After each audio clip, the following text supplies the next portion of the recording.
ജനപക്ഷം നിങ്ങൾക്കായി അവതരിപ്പിക്കുന്നത് ആതുര സേവന രംഗത്ത് പൊന്നാനിയുടെ പോരായ്മയ്ക്ക് പരിഹാരം. Benzy polyclinic. Akbar group of ഇന്ത്യയുടെ പുതിയ സംരംഭം. 24 മണിക്കൂറും പ്രവർത്തിക്കുന്ന സുസജ്ജമായ അത്യാഹിത വിഭാഗം. ENT, നേത്രരോഗ വിദഗ്ധൻ, ഡെർമറ്റോളജിസ്റ്റ്, ജനറൽ ഫിസിഷ്യൻ, അസ്ഥിരോഗ വിദഗ്ധൻ, paediatrician, psychiatrist, family medicine doctor, psychologist തുടങ്ങിയ വിഭാഗങ്ങളിൽ വിദഗ്ധരായ ഡോക്ടർമാരുടെ സേവനം. 24 മണിക്കൂറും പ്രവർത്തിക്കുന്ന ഹോം കെയർ സർവീസുകൾ. ഏറ്റവും പുതിയ സാങ്കേതിക വിദ്യകളോടെയുള്ള TMT, എക്കോ, എക്സ്റേ വിഭാഗങ്ങൾ. പെയിൻ ക്ലിനിക്, മികച്ച medical laboratory and scanning centre, doctor on call സൗകര്യം, രക്തസാമ്പിൾ ശേഖരണം, അത്യാധുനിക സൗകര്യങ്ങളോടെ കാർഡിയാക് മോണിറ്ററി ICU തുടങ്ങിയ ആരോഗ്യ പരിപാലനത്തിന് വേണ്ട എല്ലാ സൗകര്യങ്ങളോടും കൂടി Benzy polyclinic and pharmacy, Ponnani road, Chanthappadi, Ponnani. ഗ്രാമീണ ജനകീയ വികസന പ്രവർത്തനങ്ങളെ ചർച്ചയ്ക്കെടുക്കുന്ന ജനപക്ഷത്തിലേക്ക് വീണ്ടും എല്ലാ പ്രേക്ഷകർക്കും സ്വാഗതം.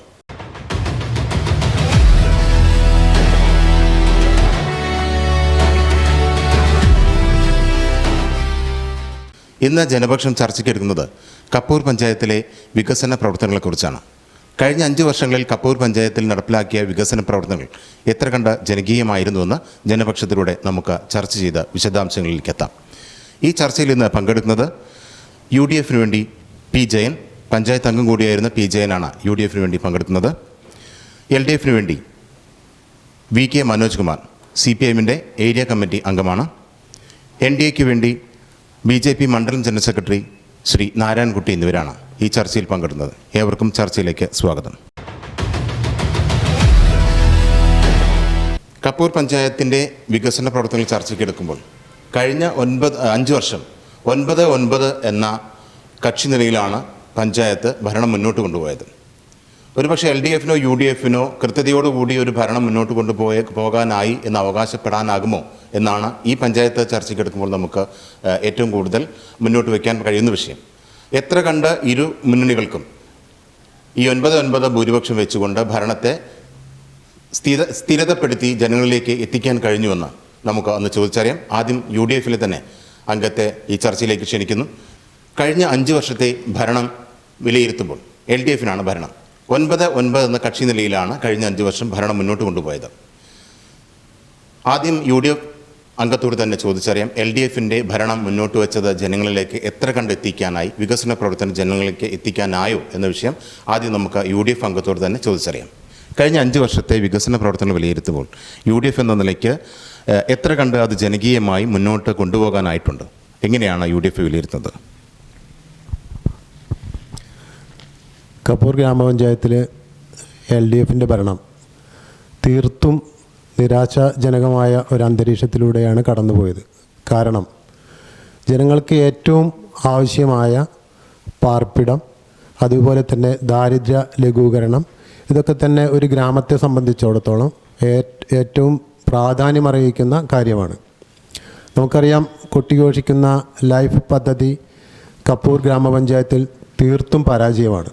ഇന്ന് ഞാനിവിടെ സംസാരിക്കുന്ന വേളയിൽ ആകെ 2020 ലിസ്റ്റ്, അഥവാ ഈ ഇലക്ഷന് കഴിഞ്ഞ 2020 ഡിസംബറിൽ നടന്ന തെരഞ്ഞെടുപ്പിന് മുന്നോടിയായി അപേക്ഷ സ്വീകരിച്ച് 2020 ലിസ്റ്റ് എന്ന് പറയുന്ന ആ ലിസ്റ്റിൽ നിന്ന് ആകെ പൂർത്തീകരിച്ചത് ജനറൽ വിഭാഗത്തിന് 11 വീടുകൾ മാത്രമാണ് കപ്പൂർ ഗ്രാമപഞ്ചായത്തിൽ പൂർത്തീകരിക്കാൻ സാധിച്ചത്. 100-ൽ താഴെയുള്ള വീടുകളാണ് എഗ്രിമെൻ്റ് വയ്ക്കാൻ പോലും ഈ ഗ്രാമപഞ്ചായത്തിന് കഴിഞ്ഞിട്ടുള്ളത്. അതുപോലെ തന്നെ പട്ടികജാതി വിഭാഗങ്ങൾക്കുള്ള വീടുകൾ ആകെ പൂർത്തീകരിക്കാൻ സാധിച്ചത് 20 വീടുകളാണ്. അപ്പോൾ നമ്മുടെ ഗ്രാമപഞ്ചായത്തിൻ്റെ തീർത്തും പാർപ്പിട പദ്ധതിയിൽ വളരെ നിരാശാജനകമായ ഒരു സാഹചര്യമാണ് ഈ ജനങ്ങൾക്ക് വേണ്ടി കപ്പൂർ ഗ്രാമപഞ്ചായത്ത് ഭരണസമിതിക്ക് നൽകാൻ കഴിഞ്ഞിട്ടുള്ളത്. അത് വളരെ ഖേദകരമാണ്. നമുക്കറിയാം, കേരള സർക്കാർ വളരെ വിപുലമായി കാര്യങ്ങളൊക്കെ ലൈഫ് അങ്ങനെയാണ് ഇങ്ങനെയാണെന്ന് കൊട്ടിഘോഷിക്കുമ്പോൾ നമ്മുടെ ഗ്രാമപഞ്ചായത്തിനകത്ത് 31 വീടുകൾ മാത്രമാണ് പൂർത്തീകരിക്കാൻ സാധിച്ചിട്ടുള്ളത്. മറ്റൊരു കാര്യം, ഇതോടൊപ്പം തന്നെ ആസൂത്രണ സമിതി, ഈ കപ്പൂർ ഗ്രാമപഞ്ചായത്ത് ഭരണസമിതി ആദ്യം നിലവിൽ വന്ന സമയത്ത് നിലവിലെ ലോക്കൽ കമ്മിറ്റി സെക്രട്ടറി പോലും കഴിഞ്ഞ തവണ 54 പൂർത്തീകരിച്ചത്, പാവങ്ങൾക്ക് പലർക്കും വീട് ലഭിച്ചിട്ടില്ല എന്ന ആക്ഷേപം ഉന്നയിച്ച ആദ്യം ആസൂത്രണ സമിതി കൂടിയതിന് ശേഷം 5 വർഷം പൂർത്തീകരിക്കുമ്പോൾ ലഭിച്ച വീടുകളുടെ എണ്ണമാണ് ഞാനിവിടെ പറഞ്ഞത്. ഇനിയും നിങ്ങൾ അടുത്ത സ്റ്റേറ്റ്മെൻറ്റിൽ കൂടുതൽ കാര്യങ്ങൾ പറയാൻ ഞാൻ ആഗ്രഹിക്കുകയാണ്. ഒരുപാട് കാര്യങ്ങൾ നിങ്ങളുടെ ചർച്ച മതിയാവില്ല. കപ്പൂർ ഗ്രാമപഞ്ചായത്തിൻ്റെ കെടുകാര്യസ്ഥത അത്രത്തോളം അധികമാണ്. തൊഴിലുറപ്പിൽ തൃത്താല ബ്ലോക്ക് പഞ്ചായത്തിൽ 7 പഞ്ചായത്തുകളിൽ തുടർച്ചയായി 7ാം സ്ഥാനം പങ്കിട്ട് പോകുന്ന ഒരു ഗ്രാമപഞ്ചായത്തായിട്ട് കപ്പൂർ അധപ്പതിച്ചുകൊണ്ടിരിക്കുന്നു. കാരണം ദാരിദ്ര്യ ലഘൂകരണം ലക്ഷ്യം വെച്ചിട്ടുള്ള UPA ഗവൺമെൻറ് നടപ്പാക്കിയ ഒരു പദ്ധതി, അതിൻ്റെ കെടുകാര്യസ്ഥത മൂലം ജനങ്ങൾക്ക് വേണ്ടത്ര സൗകര്യങ്ങളും ഒന്നും ലഭിക്കാതെ പോയ ഒരു ഗ്രാമപഞ്ചായത്താണ് കപ്പൂർ ഗ്രാമപഞ്ചായത്ത്. അതുകൊണ്ട് തന്നെ കപ്പൂർ ഗ്രാമപഞ്ചായത്തിൻ്റെ പ്രവർത്തനങ്ങൾ ഇതിൽ നമുക്ക് കാണാവുന്നതാണ്. നിലവിലെ 2025-26 പദ്ധതി നിർവഹണത്തിൽ പാലക്കാട് ജില്ലയിലെ 88 ഗ്രാമപഞ്ചായത്തുകളിൽ 74ാമത്തെ സ്ഥാനമാണ് പങ്കിട്ടുകൊണ്ടിരിക്കുന്നത്. 20 കോടിയുടെ പ്ലാൻ ഫണ്ട് വീതത്തിൽ വളരെ ചെറിയ തുക മാത്രമാണ് ഈ നമ്മൾ സംസാരിക്കുന്ന നവംബർ 27 നടന്നുകൊണ്ടിരിക്കുന്നത്. നമുക്കറിയാം, മാർച്ചിലേക്ക് പോകുമ്പോൾ 2-3 മാസം മാത്രമാണ് അവശേഷിക്കുന്നത്.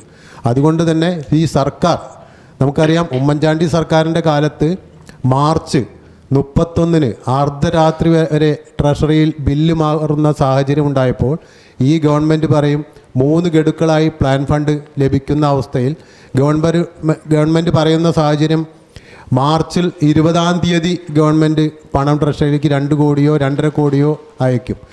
എന്നിട്ട് പഞ്ചായത്തിന് ഒരു നിർദ്ദേശം നൽകും, നിങ്ങൾ മാർച്ച് 24-നകം ബില്ല് ട്രഷറിയിൽ സബ്മിറ്റ് ചെയ്യണം.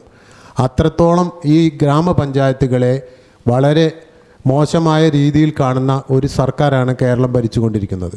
ഇതിന് വ്യക്തമായ ഉദാഹരണമാണ് കരാറുകാർക്ക് പണം കൃത്യമായി നൽകുന്നില്ല, അവർ കരാറെടുക്കാൻ സാധിക്കുന്നില്ല.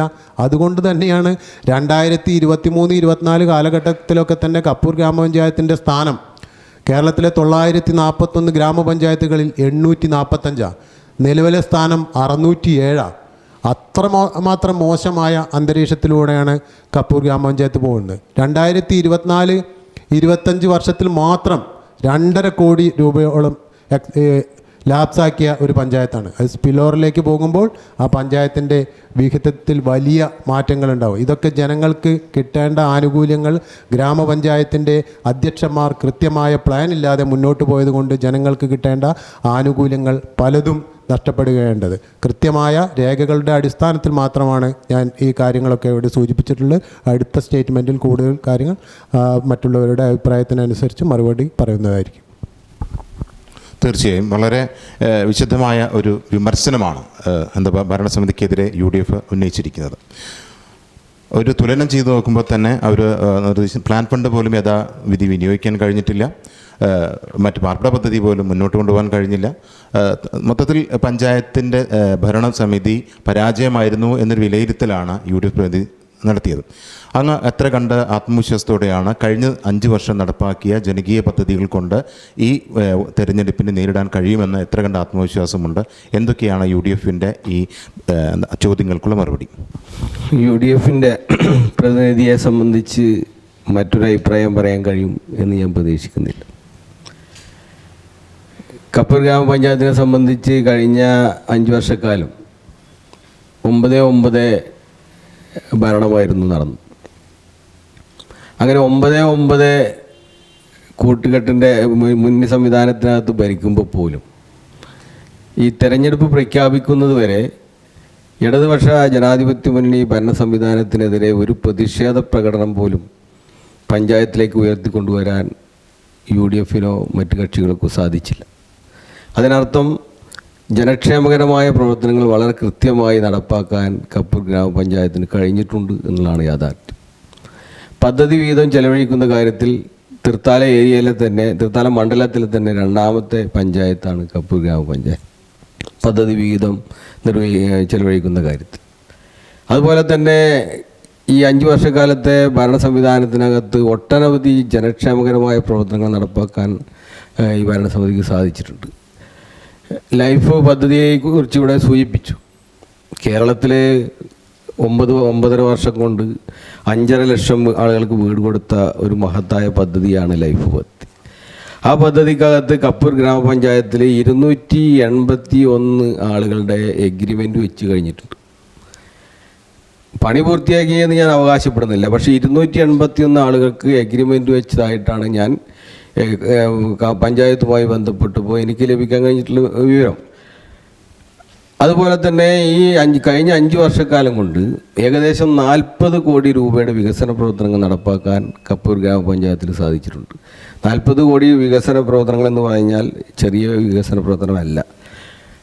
ആ വികസന പ്രവർത്തനങ്ങൾ വളരെ കൃത്യമായി, അതിനേക്കാൾ ഞാൻ പ്രാധാന്യം കാണുന്നത് അഴിമതിരഹിതമായി അത് പൂർത്തീകരിക്കാൻ വേണ്ടി കഴിഞ്ഞു എന്നുള്ളതാണ്. അതുപോലെ തന്നെ നമ്മുടെ പെൻഷൻ പദ്ധതി പരമാവധി ആളുകളിലേക്ക് ക്ഷേമ പെൻഷൻ എത്തിക്കുക എന്നുള്ളതായിരുന്നു LDFിൻ്റെ മുഖ്യ പ്രാധാന്യം, മുൻഗണന കൊടുത്തിട്ടുള്ളൊരു വിഷയം അതാണ്. ഏകദേശം 4000-ൽ കൂടുതൽ ആളുകൾക്ക് ഇന്ന് കപ്പൂർ ഗ്രാമപഞ്ചായത്തിനകത്ത് പെൻഷൻ വിതരണം ചെയ്യുന്നുണ്ട് എന്നുള്ളതാണ് അതുമായി ബന്ധപ്പെട്ട് സൂചിപ്പിക്കാറുള്ളത്. അതുപോലെ തന്നെ കപ്പൂർ ഗ്രാമപഞ്ചായത്തിലെ ശുചിത്വവുമായി ബന്ധപ്പെട്ട് ഹരിത കർമ്മസേനയുടെ പ്രവർത്തനം വളരെ അഭിനന്ദനീയമാണ്. അതിന് അവാർഡടക്കം നമ്മുടെ പഞ്ചായത്ത് പ്രസിഡന്റ് ഏറ്റുവാങ്ങേണ്ടത്. മുഴുവൻ 100% യൂസർ ഫീസ് വാങ്ങാൻ കഴിഞ്ഞിട്ടുള്ളൊരു പഞ്ചായത്തായി കപ്പൂർ പഞ്ചായത്തിനെ മാറ്റിയെടുക്കാൻ വേണ്ടി സാധിച്ചിട്ടുണ്ട്. ഭരണത്തിൻ്റെ ഒരു മേന്മ എന്ന് പറയുന്നത് വളരെ അച്ചടക്കമുള്ള ഭരണ സംവിധാനം. അതിൻ്റെ ഭാഗമായി 100% നികുതി പിരിച്ചെടുക്കാൻ കപ്പൂർ ഗ്രാമപഞ്ചായത്തിന് കഴിഞ്ഞിട്ടുണ്ട് എന്നുള്ളതാണ്. അതുപോലെ തന്നെ കപ്പൂർ ഗ്രാമപഞ്ചായത്തിലെ വലിയ ഒരു ആഗ്രഹമായിരുന്നു ഹോമിയോ ഡിസ്പെൻസറി. ആ ഹോമിയോ ഡിസ്പെൻസറി ഇപ്പോൾ പ്രവർത്തനക്ഷമമായിട്ടുണ്ട്. പുതിയ കെട്ടിടത്തിലേക്ക് മാറാൻ ആവശ്യമായ പ്രവർത്തനങ്ങൾ നടന്നുകൊണ്ടിരിക്കുകയാണ്.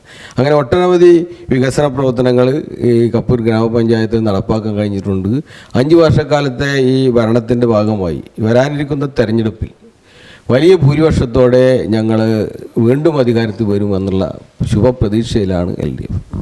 കഴിഞ്ഞ 5 വർഷം കൊണ്ട് NDAക്ക് കപ്പൂർ പഞ്ചായത്തിലെ ഭരണത്തെ വിലയിരുത്താൻ ഏത് നിലയ്ക്ക് സാധിക്കും? എന്തൊക്കെയായിരുന്നു കഴിഞ്ഞ ഈ പറഞ്ഞ അവകാശവാദങ്ങൾക്കെതിരെ NDAക്ക് മുന്നോട്ട് വയ്ക്കാനുള്ള ആശയങ്ങൾ?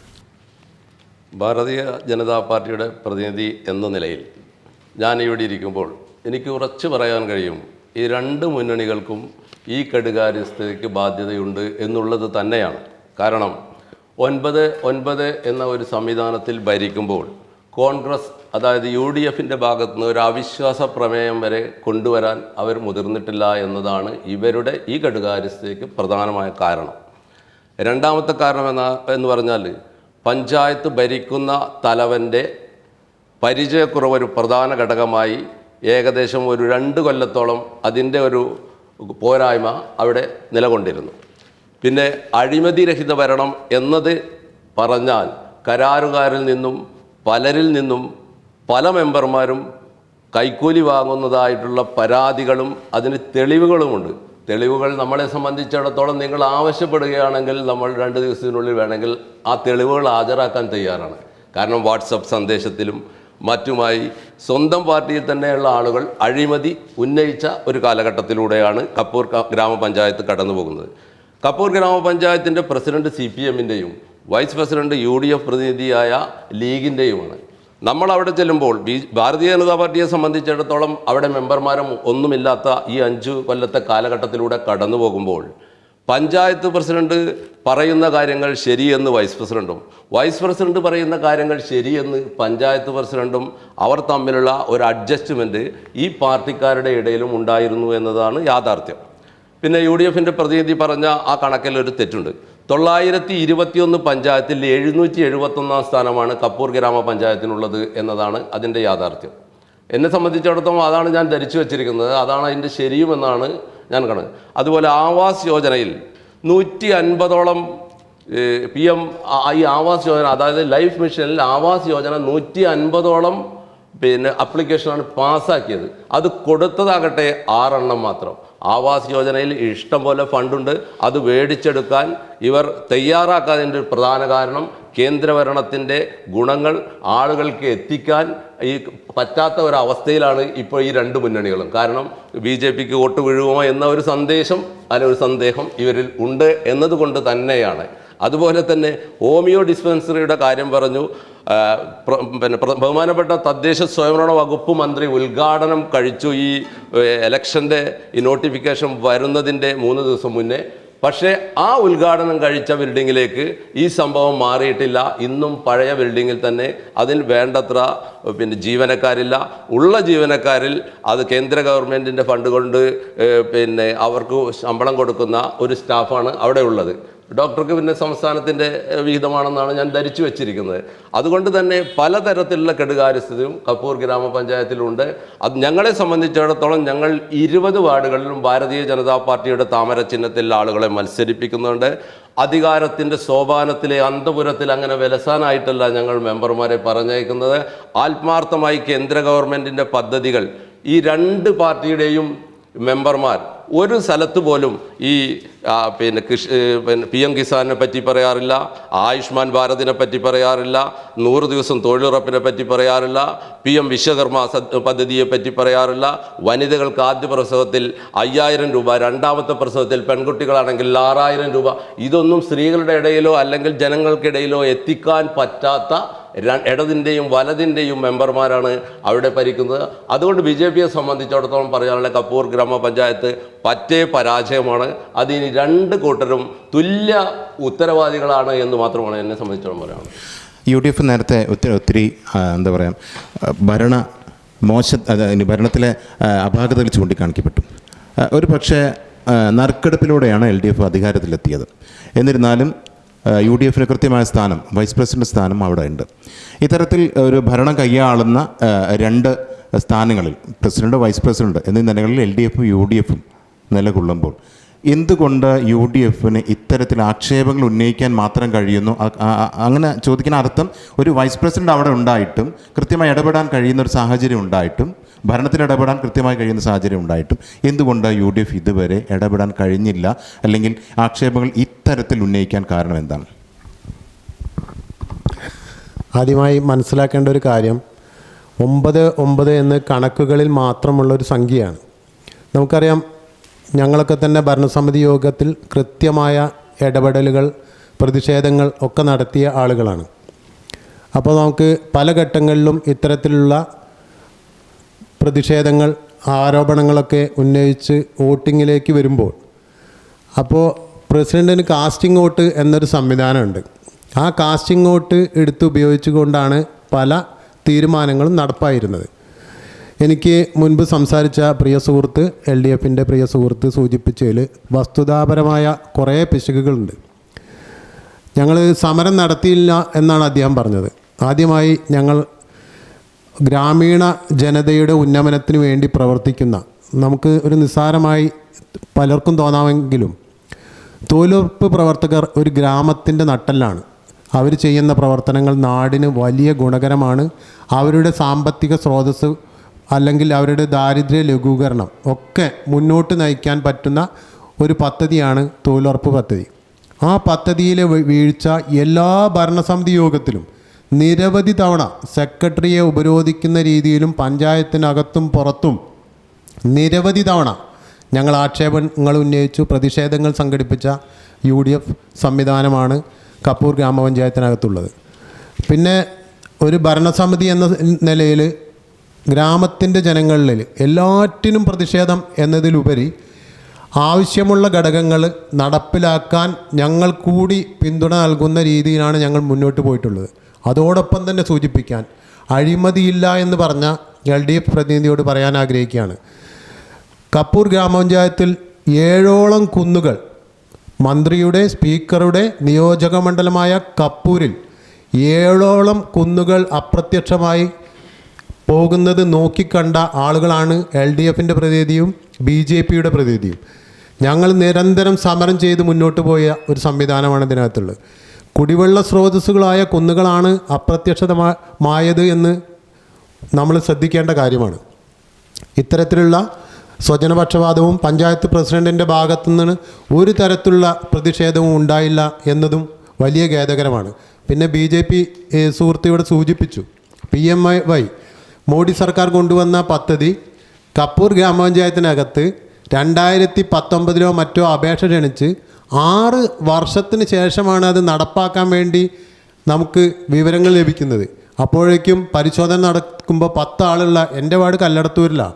ആ കല്ലടത്തൂരിൽ വരെ 10 ആളുകളുടെ ലിസ്റ്റിൽ അർഹതപ്പെട്ട ആളുകൾ ഉണ്ടായിരിക്കെ അവർക്കൊന്നും വീട് ലഭിക്കാത്ത അവസ്ഥയെ അവരൊക്കെ ലോണെടുത്ത് വീട് വയ്ക്കുന്ന ഒരു സ്ഥിതിയാണ് ഉണ്ടായത്. അപ്പോൾ ഇത്തരത്തിലുള്ള കാടടച്ച് വെടിവെക്കുന്ന രീതിയിലുള്ള കൃത്യമായ കണക്കുകളുടെ അടിസ്ഥാനത്തിൽ മാത്രമാണ് ഒരു UDF പ്രതിനിധി എന്ന നിലയിൽ എനിക്ക് സംസാരിക്കാൻ സാധിക്കൂ. 2022-23 വർഷത്തിൽ 542ാമത്തെ സ്ഥാനമാണ് 941. 23-24 845ആണ്. 24-25 405ആണ്. 25-26 607. ഞാൻ നേരത്തെ സൂചിപ്പിച്ച വളരെ കൃത്യമായിട്ടുള്ള ഡാറ്റകളുടെ അടിസ്ഥാനത്തിലാണ് പറയുന്നത്. 31 വീടുകളാണ് പൂർത്തീകരിച്ചിട്ടുള്ളത്. 100-ൽ താഴെയുള്ള വീടുകളാണ് എഗ്രിമെൻ്റ് വെച്ചിട്ടുള്ളത്. നിങ്ങൾ ഒരു വസ്തുത മനസ്സിലാക്കണം. വീട് കൊടുക്കണമെന്ന ആഗ്രഹമുള്ളൊരു സർക്കാരാണെങ്കിൽ കൃത്യമായ പ്ലാനിംഗ് ഉണ്ടായിരിക്കും. 2020 അപേക്ഷ ക്ഷണിച്ച് 2023 അതിൻ്റെ പരിശോധന നടത്തി ലിസ്റ്റ് വരുന്നത്. അങ്ങനെ ഈ 2 വർഷത്തിനകത്താണ് ഈ 31 വീടുകൾ പൂർത്തീകരിക്കാൻ സാധിച്ചിട്ടുള്ളത്. അതുപോലെ തന്നെ ജലജീവൻ കുടിവെള്ള പദ്ധതി നടപ്പാക്കുന്നത്. ഓക്കെ, ഇനിയും ഒരുപാട് കാര്യങ്ങൾ ഇതുമായി ബന്ധപ്പെട്ട് നമുക്ക് പറയാൻ കഴിയും. Okay, thank you. LDFനോടാണ് കൃത്യമായ ചോദ്യം. 288 എഗ്രിമെൻറ്റുകൾ പൂർത്തീകരിച്ചു എന്നാണ് അങ്ങ് പറഞ്ഞത്. 208. പക്ഷേ ഒരു പഞ്ചായത്തിനെ സംബന്ധിച്ചിടത്തോളം, ഒരു ജനങ്ങളെ സംബന്ധിച്ചിടത്തോളം ഗാർഹിക അല്ലെങ്കിൽ ഭവന നിർമ്മാണ പദ്ധതി, ഒരു എന്താ പറയുക, സ്വന്തമായൊരു വീട് എന്നൊരു വളരെ വലിയ സ്വപ്നമാണ്. പക്ഷേ പൂർത്തീകരിക്കാൻ കഴിഞ്ഞ ഏകദേശം 10-ന് താഴെ ആണ് ചൂണ്ടിക്കാണിക്കപ്പെടുന്നത്. കൃത്യമായ ഡാറ്റയുണ്ട്. 31 അല്ലേ? ഓക്കെ, 31 പൂർത്തീകരിക്കാൻ. 208 എണ്ണം എഗ്രിമെൻ്റ് വയ്ക്കുമ്പോൾ 5 വർഷം കൊണ്ട് 31 എണ്ണം പൂർത്തീകരിക്കാൻ കഴിയുക എന്ന് പറയുന്നത് ഒരു ഭരണസമിതിയെ സംബന്ധിച്ച് അത്ര കണ്ട ആശ്വാസ്യമായ ഒരു കാര്യമാണ്. ഇത് സംബന്ധിച്ച് പറയുമ്പോഴേ ഞാൻ ഇന്നിപ്പോൾ ഇത്ര ഒരു പരിപാടി ആദ്യമായിട്ട് പങ്കെടുക്കുന്നത്. അപ്പോൾ അതിൻ്റെ ഭാഗമായി ഞാൻ വരുമ്പോൾ പഞ്ചായത്ത് പ്രസിഡന്റിനായിട്ട് ഡിസ്കസ് ചെയ്തതിന് ശേഷമാണ് വന്നത്. അപ്പോൾ എന്നോട് പറഞ്ഞത് 208 വീടുകളുടെ എഗ്രിമെൻറ്റ് വെച്ചിട്ടുണ്ട്. പൂർത്തീകരിച്ച വീടുകൾ ഒരു പക്ഷേ എൻ്റെ ബഹുമാനപ്പെട്ട UDF മെമ്പർ പറഞ്ഞത് യാഥാർത്ഥ്യമാകാം. അതിൻ്റെ വാദപ്രതിവാദത്തിലേക്ക് ഞാൻ പോകുന്നില്ല. പക്ഷേ 208 വീട് അത്തരത്തിലാണെങ്കിൽ, യാഥാർത്ഥ്യമാണെങ്കിൽ LDFിൻ്റെ വീഴ്ച എന്ന് പറയാൻ കഴിയില്ല.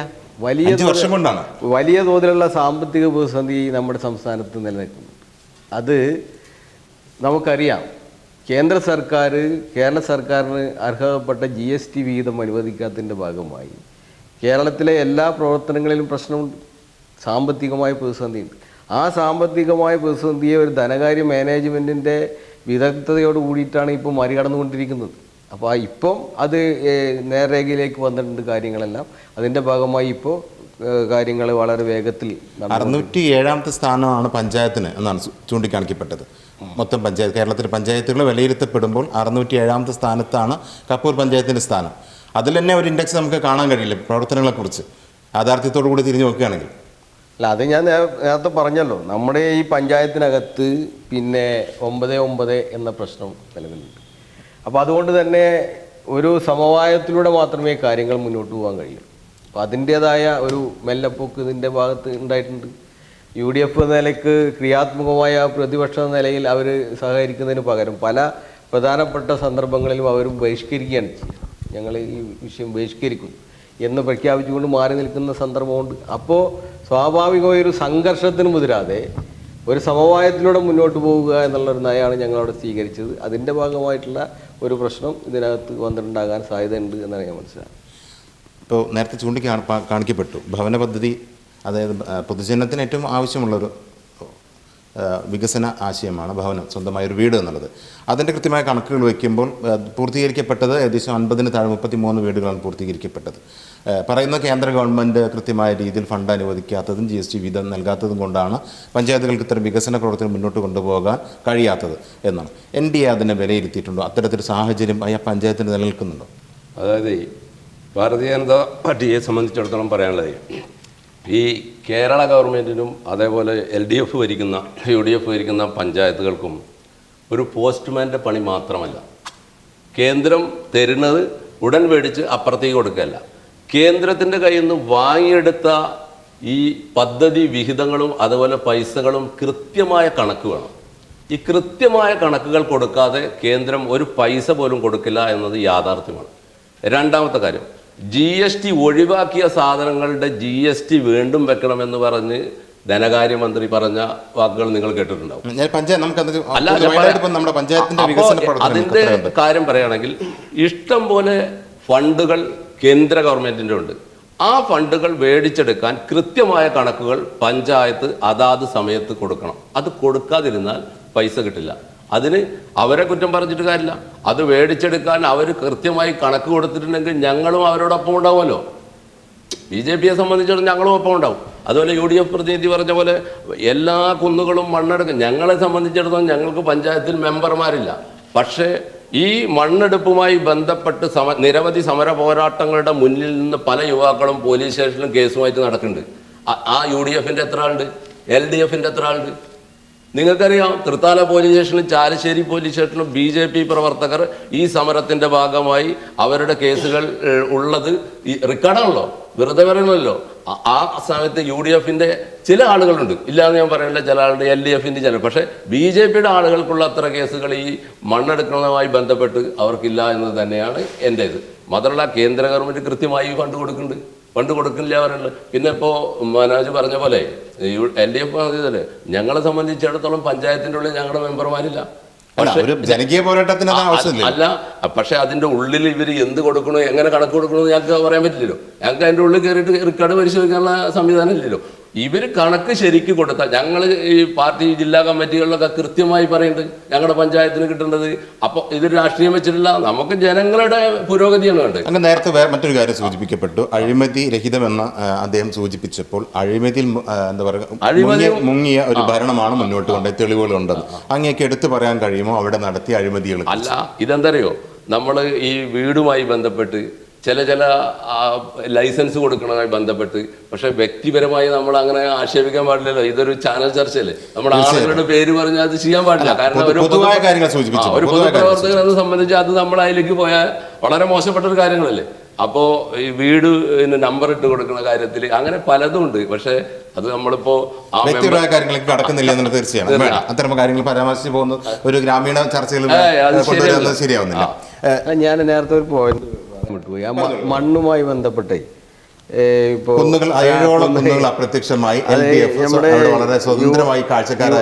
UDFന്റെ പ്രതിനിധി പറഞ്ഞപ്പോൾ എനിക്ക് സത്യത്തിൽ ചിരിയാണ് വന്നത്. കാരണം എന്ന് വെച്ചാൽ ഞങ്ങൾ ഈ മണ്ണ് നീക്കുന്നതിനെതിരെ വ്യാപകമായ പ്രചാരം നടത്തി, പ്രചരണ ജാഥ നടത്തി, അതിനെതിരെ പ്രതിഷേധം നടത്തിയിട്ടുള്ള ഒരു മുന്നണിയാണ് ഭരിക്കുമ്പോൾ തന്നെ ഞങ്ങൾ നടത്തിയിട്ടുണ്ട്.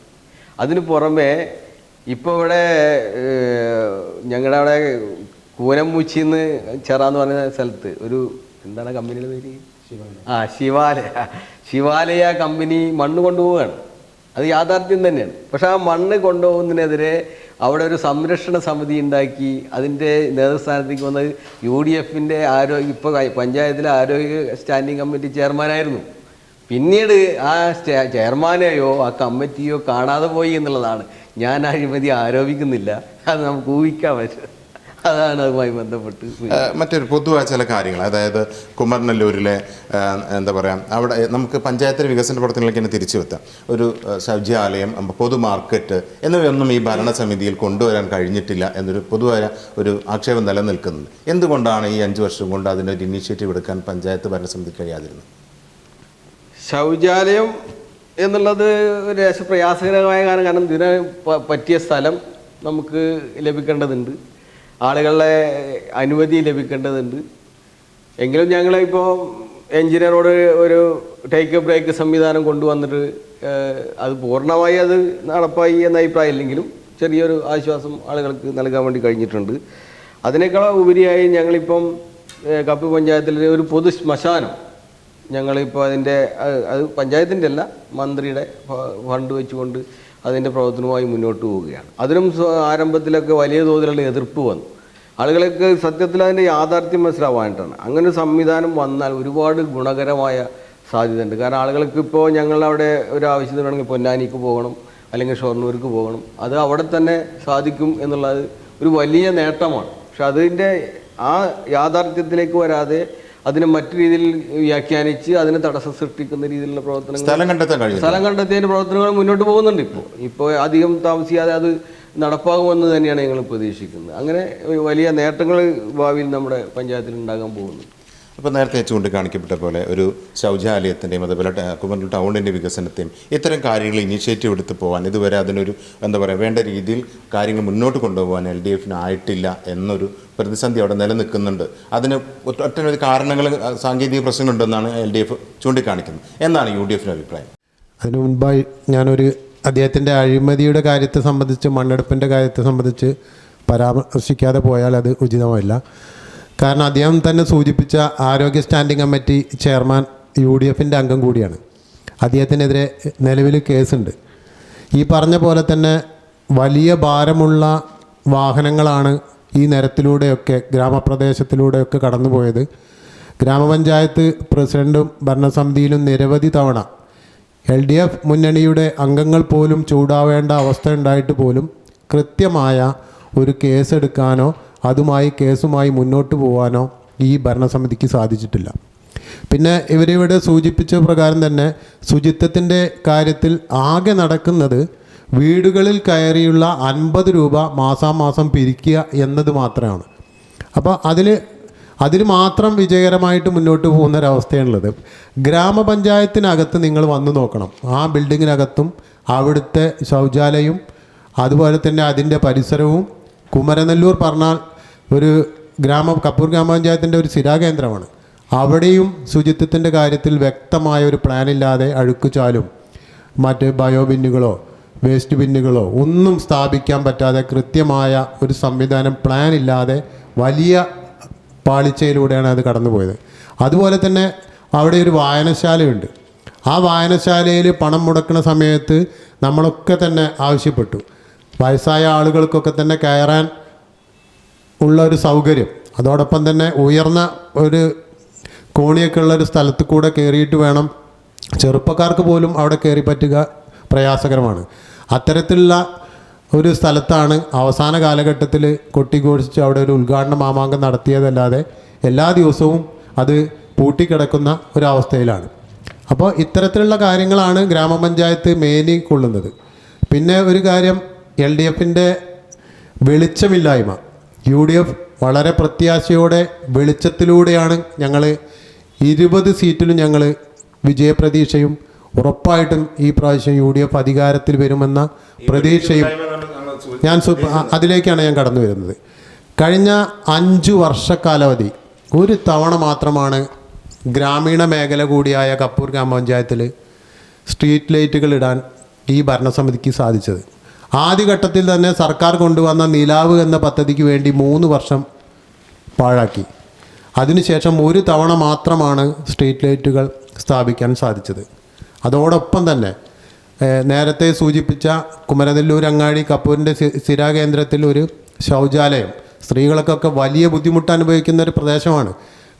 ഗ്രാമപഞ്ചായത്തിനകത്തേക്ക് കടന്നു വരുമ്പോൾ ഇത്തരത്തിലുള്ള ബുദ്ധിമുട്ട്, അവിടുത്തെ ടോയ്ലറ്റുകൾ വൃത്തിഹീനമായ അന്തരീക്ഷം ഞങ്ങളൊക്കെ നിരവധി തവണ സൂചിപ്പിച്ചതാണ്.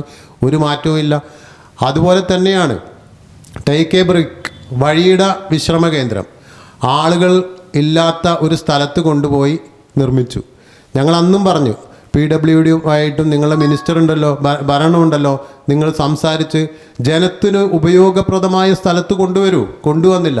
10-22 ലക്ഷം രൂപ ചെലവഴിച്ച് കെട്ടിടം അവരുടെ തൽപര കക്ഷികളായ ആളുകൾക്ക് ഹോട്ടൽ നടത്താൻ വേണ്ടി മാത്രം കൊടുത്തിരിക്കുക. ആ ടോയ്ലറ്റിനകത്താണ് അവരുടെ ഗ്യാസും കുറ്റിയും വിറകും മറ്റും ഇട്ടിട്ടുള്ളത്. നമ്മുടെ കയ്യിൽ അതിൻ്റെ കൃത്യമായ ഫോട്ടോസും കാര്യങ്ങളുണ്ട്. അപ്പോൾ ഇവരുടെ ഒരു കാഴ്ചപ്പാട് എന്താ വെച്ചാൽ ഇരുട്ടടഞ്ഞ കാഴ്ചപ്പാടാണ്. ഒരു ഗ്രാമപഞ്ചായത്ത് എപ്പോഴും മുന്നോട്ട് പോകുന്നത് വ്യക്തമായ പ്ലാൻ വേണം. നമ്മുടെ സമൂഹത്തിന് എന്തൊക്കെ കാര്യങ്ങൾ നൽകാൻ നമുക്ക് സാധിക്കുമെന്ന് ഉണ്ടാവണം. എങ്കിൽ മാത്രമാണ് പദ്ധതി വിഹിതം 100% എത്തുള്ളൂ. ഒരു കാര്യം കൂടി പറയാം, നമ്മുടെ തൊട്ടടുത്ത പ്രദേശത്തുള്ള പരുതൂർ പോലെയുള്ള ഗ്രാമപഞ്ചായത്തുകൾ 500-600 വീടുകൾ കൊടുക്കുകയാണ്. എങ്ങനെ കൊടുക്കുന്നത്? അവർ കൊടുക്കുന്നത് എന്താ വെച്ചാൽ അവിടെ സോഷ്യൽ കമ്മിറ്റ്മെൻറ്റിൻ്റെ ഭാഗമായി സാമൂഹിക നന്മ ലക്ഷ്യം വെച്ചിട്ടുള്ള ആളുകളുടെയൊക്കെ കൂട്ടിയിണക്കിക്കൊണ്ട് അത്തരത്തിലുള്ള അവരുടെയും കൂടി സംഭാവനകളൊക്കെ സ്വീകരിച്ചുകൊണ്ട് ഇത്തരത്തിലുള്ള ഒരു ശ്രമകരമായ ദൗത്യത്തിലേക്ക് അവിടെ എത്തുകയാണ്. വളരെ ഗൗരവപരമായ ഒരു ആക്ഷേപം, അതായത് വെളിച്ചമില്ലായ്മ, അതായത് നേർക്കാഴ്ച, മുൻകൂട്ടി കാണാൻ കഴിയാത്ത ഒരു ഭരണസമിതിയായിരുന്നു. അത് ചൂണ്ടിക്കാണ്. സ്ട്രീറ്റ് ലൈറ്റ് വരുന്നില്ല, ടേക്ക് എ ബ്രേക്ക് വരുന്നില്ല, പിന്നെ പൊതു ശൗചാലയങ്ങൾ വരുന്നില്ല, മാർക്കറ്റ് വരുന്നില്ല. വളരെ ഗുരുതരമാണ് ആ ആരോപണം. എങ്ങനെയാണ് അതിനെ പ്രതിരോധിക്കുന്നത് LDF? അത് തികച്ചും അടിസ്ഥാനരഹിതമായ ഒരു ആരോപണം. കപ്പൂർ പഞ്ചായത്തിലൂടെ നടക്കുക രാത്രി, അപ്പോൾ കാണാമല്ലോ വെളിച്ചത്തിൻ്റെ അവസ്ഥ. ഹൈമാസ് ലൈറ്റുകൾ അവിടുത്തെ അംഗം കൂടിയാണ് അവിടെ നടക്കുന്നില്ലെന്നാണ് പറയുന്നത്. മന്ത്രിയുടെ പിന്നെ ഫണ്ടിൽ നിന്ന് ഉപയോഗിച്ചുകൊണ്ട് ഹൈമാസ് ലൈറ്റുകൾ പ്രധാനപ്പെട്ട എല്ലാ ടൗണുകളിലും വന്ന് സെന്ററുകളിലും വന്നു കഴിഞ്ഞു. തെറ്റല്ല.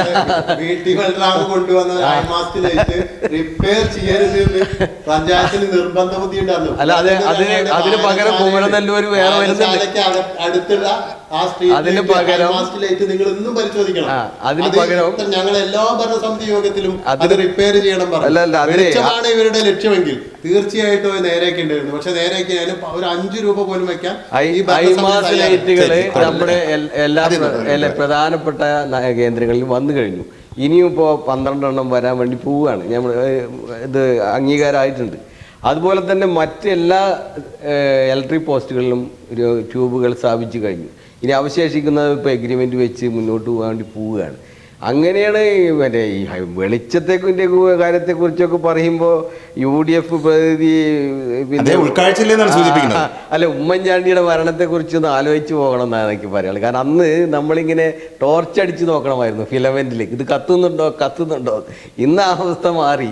പവർ കട്ടും ലോഡ് ഷെഡിങ് പുതിയ തലമുറയ്ക്ക് പരിചയമില്ലാത്ത രീതിയിൽ കേരളം വെളിച്ച വിപ്ലവത്തിലേക്ക് പോവുകയാണ്. അതിൻ്റെ ഭാഗമായിട്ടുള്ള നേട്ടം കപ്പൂർ പഞ്ചായത്തിലുണ്ടായിട്ടുണ്ട്. സമഗ്രമായ മറ്റേ സ്ട്രീറ്റ് ലൈറ്റ് സംവിധാനം, ടേക്ക് എ ബ്രേക്ക് ഈ പറഞ്ഞ ആരോപണത്തിൽ പിന്നെ പൂർണ്ണമായി ഞാൻ നിഷേധിച്ചു. വിറകൊന്നും സൂക്ഷിക്കുന്നില്ല. അതെന്താ വെച്ചാൽ അതിൽ ഒരു പൂർണ്ണമായി ഈ ആരോപണത്തെ ഞാൻ നിഷേധിക്കുന്നില്ല. തൽപര കക്ഷികൾക്ക് ഒന്നല്ല കൊടുത്തിരിക്കുന്നത്, അതിന്റെ നിയമപരമായി ഇതാണ് ഈ ആരോപണങ്ങൾ ഉന്നയിക്കുമ്പോൾ നമ്മള് ആരോപണങ്ങൾ ഉന്നയിക്കുമ്പോൾ നമ്മള് നിലവിലുള്ള സാഹചര്യങ്ങളെ കുറിച്ച് ആലോചിക്കണം. ഇപ്പോൾ ഒന്നും നമുക്ക് സ്വകാര്യമായി ചെയ്യാൻ കഴിയില്ല.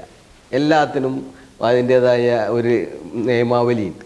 ഇത് നമ്മൾ ടെൻഡർ വെക്കുന്നു, ടെൻഡർ എടുക്കുന്നു, ആ ആൾ നടപ്പാക്കുമ്പോൾ നമ്മൾ പറഞ്ഞിട്ടുള്ളതാണ് ആളുകൾക്ക് വന്ന് ശൗചാലയം ഉപയോഗിക്കാനും റെസ്റ്റ് എടുക്കാനുള്ള സൗകര്യം അവിടെ ഒരുക്കണം. ബാക്കി അവശേഷിക്കുന്ന സ്ഥലം മാത്രമേ നിങ്ങളുടെ ചായ ടീ ഷോപ്പുമായി ബന്ധപ്പെട്ട് ഉപയോഗിക്കാൻ പാടുള്ളൂ എന്നൊക്കെ എഗ്രിമെൻറ്റിലുള്ളതാണ്. അപ്പോൾ അത് ഈ ആരോപണത്തിൽ ഇതിനെ പൂർണ്ണമായി നിഷേധിക്കുന്നില്ല. പുതിയ ഭരണസമിതി അത് അതിൻ്റെതായ ശരിയായ ദിശയിൽ മുന്നോട്ട് കൊണ്ടുപോകും എന്നാണ് അത്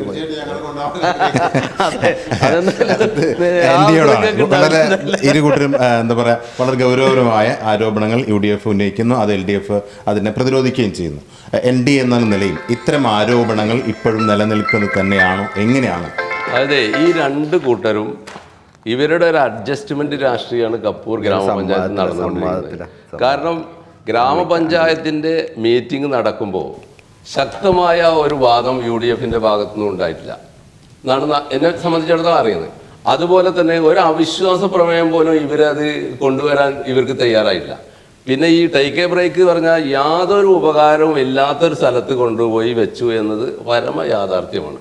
പിന്നെ രാഷ്ട്രീയത്തിൻ്റെ പേരിൽ പല ജനങ്ങളിലേക്ക് എത്തിക്കേണ്ട പദ്ധതികളും തടസ്സം നിൽക്കുകയും രണ്ട് കൂട്ടരുണ്ട്, ഒരു കൂട്ടരല്ല, രണ്ട് കൂട്ടരും തടസ്സം നിൽക്കുകയാണ്.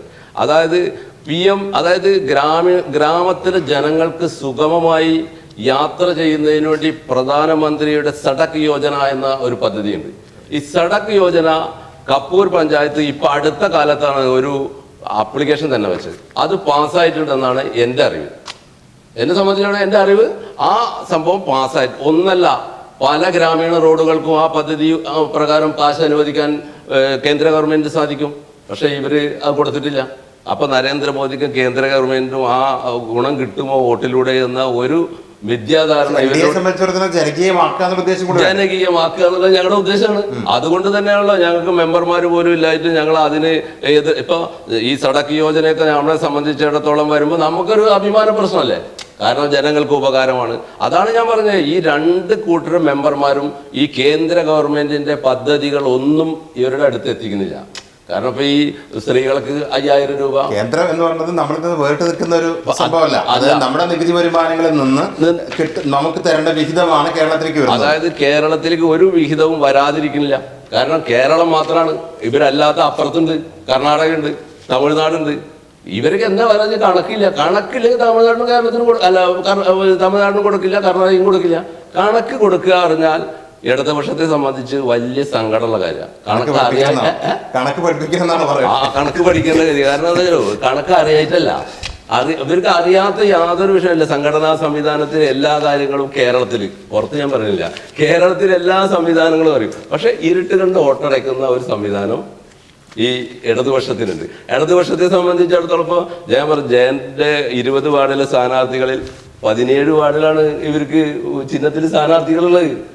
അവരുടെ സഖ്യകക്ഷികളും മത്സരിക്കുന്നത്, അതല്ല സഖ്യകക്ഷികളും അല്ലാതെ സ്വതന്ത്ര സ്ഥാനാർത്ഥിയാണ്. പിന്നെ LDF-നാണെങ്കിൽ 19 സ്ഥലത്താണ് മത്സരിക്കുന്നത്. ഞങ്ങളെ സംബന്ധിച്ചിടത്തോളം 20 സീറ്റിലും ഞങ്ങൾ താമര ചിഹ്നത്തിലാണ് മത്സരിക്കുന്നത്. അത് ജനങ്ങളുടെ പ്രശ്നങ്ങൾ പഠിച്ച് അവരിലേക്ക് ഇറങ്ങിച്ചെന്ന് അവരുടെ കൂടെ പ്രവർത്തിക്കാൻ തയ്യാറുള്ള കാര്യശേഷിയും ആത്മാർത്ഥതയുമുള്ള 20 സ്ഥാനാർത്ഥികളാണ്. അതിലേക്ക് നമുക്ക് തിരിച്ചു വരാം. ജനപക്ഷ ചർച്ചയിൽ ഒരു ചെറിയ ഇടവേളയാണ്. ഇടവേളയ്ക്ക് ശേഷം ചർച്ച വീണ്ടും തുടരും. ജനപക്ഷം നിങ്ങൾക്കായി അവതരിപ്പിക്കുന്നത് ആതുര സേവന രംഗത്ത് പൊന്നാനിയുടെ പോരായ്മയ്ക്ക് പരിഹാരം. Benzy polyclinic. Akbar group of ഇന്ത്യയുടെ പുതിയ സംരംഭം. 24 മണിക്കൂറും പ്രവർത്തിക്കുന്ന സുസജ്ജമായ അത്യാഹിത വിഭാഗം.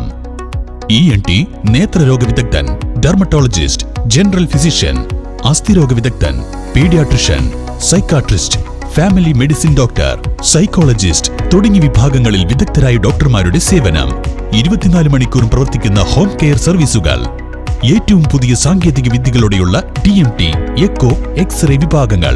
പെയിൻ ക്ലിനിക്, മികച്ച medical laboratory and scanning centre, doctor on call സൗകര്യം, രക്തസാമ്പിൾ ശേഖരണം, അത്യാധുനിക സൗകര്യങ്ങളോടെ കാർഡിയാക് മോണിറ്ററി ICU തുടങ്ങിയ ആരോഗ്യ പരിപാലനത്തിന് വേണ്ട എല്ലാ സൗകര്യങ്ങളോടും കൂടി Benzy polyclinic and pharmacy, Ponnani road, Chanthappadi, Ponnani.